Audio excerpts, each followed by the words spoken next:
Hello. This video is a follow-up to the introductory video on adaptive leadership. This video focuses on adaptive change and the concepts and tools of improvement science. So this is a particularly good tool for people in educational leadership, education administration that want to use adaptive change with the school-based improvement model. So as we talked in the last video, we talked about and showed this infographic. And this infographic is a way to illustrate leading from the gap, the idea that adaptive leadership is about the work of leadership. It centers on the challenge. It centers on where people are in your organization, in your school district or your school, what concerns you, and what are the challenges that are faced on a regular basis, compared to where the aspirations are. What's the goal? Where do you want to be as a district, as a school? Where do you want to be in meeting the needs of your students and your community?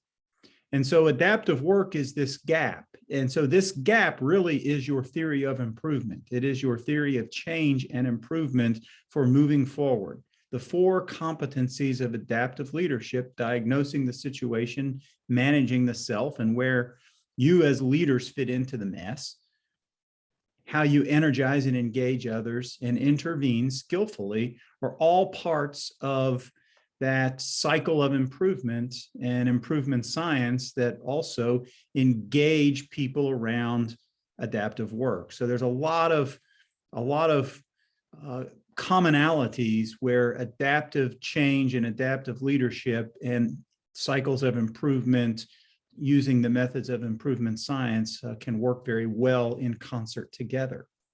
This is another way to articulate and even to almost use as an infographic to fill in aspects of theories of improvement in your organization. What concerns you the most about your current situation?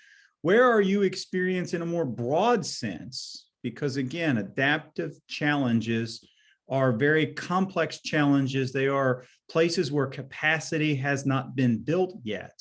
And so don't think in terms of technical problems for your theory of improvement. Think of things around you, worlds that are dying, things that where capacity needs to be built and where it doesn't yet exist to solve certain circumstances and challenges. So that theory of improvement is how you get to where you aspire to be. Where do you aspire to be? Where are you experiencing things that are wanting to be born? I used the other day the analogy of the heart transplant.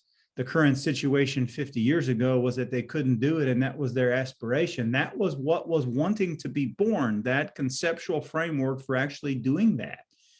And they figured that out. And now it is not an adaptive change. It is a technical problem doing that type of work.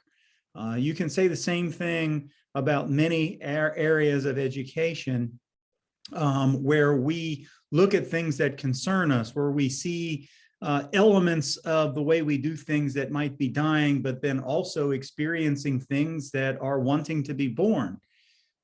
Concepts within the way we do our business on a regular basis. And so that's really where your theory of improvement is. And your theory of improvement is an adaptive challenge. And so marrying those two, I think, can be an effective way to proceed. If you look at the adaptive change process and the Deming process, which is the plan, do, study, act Deming cycle of improvements, if you look at diagnosis of the situation, you're really going to do that in multiple fronts. We talk about it first because it's the first thing you do. It's the planning stage in the Deming cycle. And then, engagement and intervention are also part of that planning cycle, part of that doing cycle. But as you begin that engagement, you're going to go back and study. As you begin that first cycle of interventions, you're going to go back and study and formulate an improvement process that turns diagnosis, engagement, intervention into a plan, study, do, act cycle. And so you see the commonality there. And of course, the managed self-competency is how you fit into that process, how you fit into that process as a leader, but also someone who is an equity engineer and someone who is all about continuous improvement and modeling that in your organization. And so there are lots of tools. We talked about the Deming tool. The fishbone diagram is another tool that can help you try to get your head around diagnosing the situation and understanding theory of improvement and theories of change within your organization, ways that you identify a couple of different aspects, in this case of the overall problem of low customer satisfaction, which is a non-education example.